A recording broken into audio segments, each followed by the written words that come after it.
قال رسول اللہ صلی اللہ علیہ وآلہ وسلم من تقدمت الیہ ید کان علیہ من الحق ان یکافیا فإن لم يفعل فالثناء فإن لم يفعل فقد کفر النعمہ۔ پہلا جو سیشن ہے وہ اخلاق کے متعلق ہے۔ پیغمبر کی احادیث میں اخلاقیات کے متعلق جو گفتگو کی گئی ہے ان احادیث کو پڑھ کر ان میں سے حکمتوں کو نکالنا یہ ہمارا آج کا موضوع ہے۔ تو اس موضوع کا جو محور ہے یا محور گفتگو جو ہے وہ شکر نعمت ہے۔ یہ ایک موضوع ہمارا ایک عنوان ہے آج کا کہ نعمت کا شکریہ ادا کرنا۔ اللہ تعالیٰ قرآن میں ارشاد فرماتا ہے لَإِن شَكَرْتُمْ لَأَزِيدَنَّكُمْ، اگر تم میری نعمت کا شکریہ ادا کرو گے تو میں اضافہ کروں گا۔ وَلَئِن كَفَرْتُمْ إِنَّ عَذَابِي لَشَدِيدٌ، اگر آپ کفران نعمت کریں گے تو پھر میرا عذاب بھی شدید ہے۔ تو یہ ایک نعمت کا شکر جو ہے اس کے متعلق احادیث میں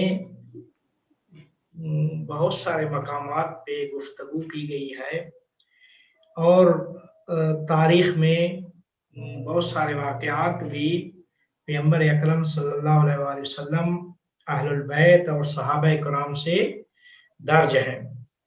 تو سب سے پہلے ہمارا جو گفتگو جو ہے وہ پیغمبر کی احادیث کے متعلق ہے کہ پیغمبر نے کیا فرمایا ہے۔ تو پیغمبر اکرم فرماتے ہیں کہ من تقدمت الیہ یدن، وہ شخص جس کو نعمت ملتی ہے، جسے نعمت ملتی ہے، کان علیہ من الحق ان یکافیا فإن لم یفعل فقد کفر النعمہ۔ ید جو ہے یہ عربی میں یہ جہاں پہ ید آتا ہے تو یہ مراد نعمت ہے۔ تو پیغمبر فرماتے ہیں کہ جس سے اللہ تعالیٰ نعمت عطا کرتا ہے، جس سے نعمت پہنچتی ہے، تو اگر وہ مقابلہ بمثل نہ کرے، یعنی اس کا شکریہ ادا نہ کرے، تو اس نے کفران نعمت کیا ہے۔ اگر لفظاً شکریہ ادا نہ کرے تو اس نے کفران نعمت کیا ہے۔ تو کہتے ہیں کہ ہم قرآن پڑھتے ہیں، پیغمبر کی حدیث پڑھتے ہیں، تو اسلام جو ہے، اسلام کی جو بنیاد ہے وہ حق و حقیقت پہ مبنی ہے۔ حق شناسی، حقیقت شناسی، یہ بنیاد ہے اسلام کی۔ تو اس وجہ سے اسلام ہمیں یہ تعلیم دیتا ہے کہ اگر کسی نے تمہاری کوئی خدمت کی ہے تو آپ اسے مت بھولیں، بلکہ اگر ہو سکے تو اس خدمت کا جبران کریں۔